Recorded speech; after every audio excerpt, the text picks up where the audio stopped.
दोस्तों, रूस यूक्रेन के इस युद्ध के बीच में यूक्रेन में जो भारतीय मीडिया रिपोर्टिंग के लिए पहुंची है, ऐसा लग रहा है कि वो चैनल रिपोर्टिंग के लिए कम बल्कि नंगापन फैलाने के लिए ज्यादा गए हैं। आप सोच रहे हैं कि इतनी बड़ी बात हम क्यों कर रहे हैं? ऐसा हम इसलिए कहने को मजबूर हैं क्योंकि जिस प्रकार के फुटेज सामने आ रहे हैं उन्हें अगर आप देखेंगे तो शायद आप कुछ और ही कह बैठें। और दोस्तों, साथ ही साथ आप यह भी बताइए कि अगर मीडिया के क्षेत्र में बेशर्मपंती का अवार्ड होता तो किस चैनल को नंबर 1 अवार्ड मिलता इस क्षेत्र में? कमेंट में जरूर बताइएगा। नमस्कार, मैं हूं गिरिराज शर्मा और आप देख रहे हैं सरल टॉक। सभी से एक अपील है कि इस आवाज को सब्सक्राइब कीजिए और इसे सोशल मीडिया के हर प्लेटफॉर्म पर शेयर कीजिए। साथ ही साथ सरल टॉक के Facebook, Twitter, Telegram, Instagram page को भी आप लोग फॉलो कीजिए।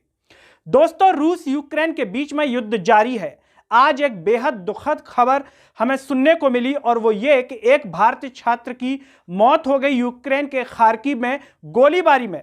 विदेश मंत्रालय ने इसकी पुष्टि की है, दुख जताया है और प्रधानमंत्री नरेंद्र मोदी ने पीड़ित परिवार से जो है बातचीत भी की है।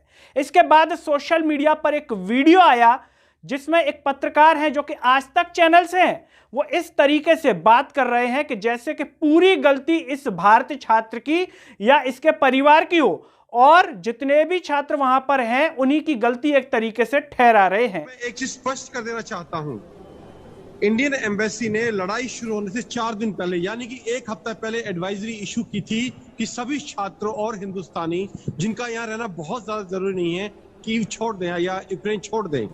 सब कुछ अवेलेबल था, फ्लाइट्स जा रही थी, एक्स्ट्रा फ्लाइट्स अवेलेबल की गई थी, लेकिन ये छात्र और उनके माता पिता इन्होंने फैसला किया कि हम पीछे रहना चाहते हैं, हमारे लिए यहाँ की कुछ चीजें जरूरी हैं। उन्होंने इसको सीरियसली नहीं लिया और उसके बाद भी मैं आपको यकीन दिला रहा हूँ, इस वक्त मैं कम से कम 7-8 देशों के छात्रों से मिल चुका हूँ। इंडियन गवर्नमेंट और इंडियन एम्बेसी जो काम यहाँ कर रही है, ऐसी कोई भी देश की गवर्नमेंट नहीं कर पा रही है अभी तक। आपने इनको सुना।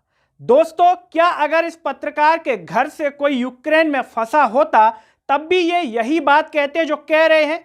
इस तरीके से कह रहे हैं कि जैसे बीजेपी की सरकार की तरफ से पक्ष रख रहे हो, इन्हें बुरा लग रहा हो क्योंकि ये पत्रकार स्वयं बीजेपी की सरकार चला रहे हैं। इनको इतना बुरा लग रहा है और एक तरीके से परिवार को जिम्मेदार ठहरा रहे हैं, उन छात्रों को जिम्मेदार ठहरा रहे हैं जो यूक्रेन में रुक गए या किसी तरीके से नहीं आ पाए। लेकिन सबसे बड़ा सवाल यह है कि जहां सरकार से सवाल पूछना चाहिए, सरकार को जिम्मेदार ठहराना चाहिए क्योंकि सरकार नहीं ला पा रही है भारतीय छात्रों को। जिस तरीके से फुटेज सामने आ रहे हैं, अगर आप देख रहे होंगे तो आपके भी रोंगटे खड़े हो गए होंगे।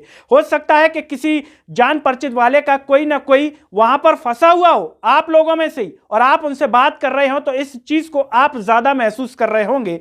ऐसे में एक पत्रकार के द्वारा, एक मीडिया चैनल के द्वारा इस प्रकार की बात कहना कितनी, कहना चाहिए कि शर्म की बात है। आपने कल भी एक फुटेज देखा, आज तक चैनल के एक जो पत्रकार हैं वो छात्रों को बोलने नहीं दे रहे थे लाइव, वो कुछ कहना चाहते थे और दूर भाग गए और कह रहे थे कि let me finish my work.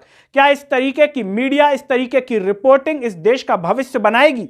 क्या आने वाले समय में अगर कोई बेरोजगार छात्र किसी वजह से आत्महत्या कर ले, सुसाइड कर ले या अपनी जान दे दे तो ये मीडिया ये कहने में देर नहीं लगाएगी कि इसमें सरकार की कोई गलती नहीं है, उस छात्र की गलती है, उसने ऐसा क्यों किया। सरकार तो अपना काम बढ़िया से कर रही है, सरकार तो हर साल 2 करोड़ रोजगार दे रही है। जी हां, अभी आपको लग रहा होगा कि शायद ऐसा नहीं कहेंगे, इन छात्रों को भी लग रहा होगा कि नहीं, सरकार हमारे लिए ऐसा नहीं करेगी, लेकिन अब जब इन पर बीत रही है तो इन्हें एहसास हो रहा होगा कि सरकार हकीकत में क्या कार्य कर रही है। 4 दिन पहले एडवाइजरी जारी कर दी कि 4 दिन में इस संभव था कि 20,000 भारतीय छात्र वापस आ जाएं भारत में। क्या सरकार ने इसके लिए प्रयास किया?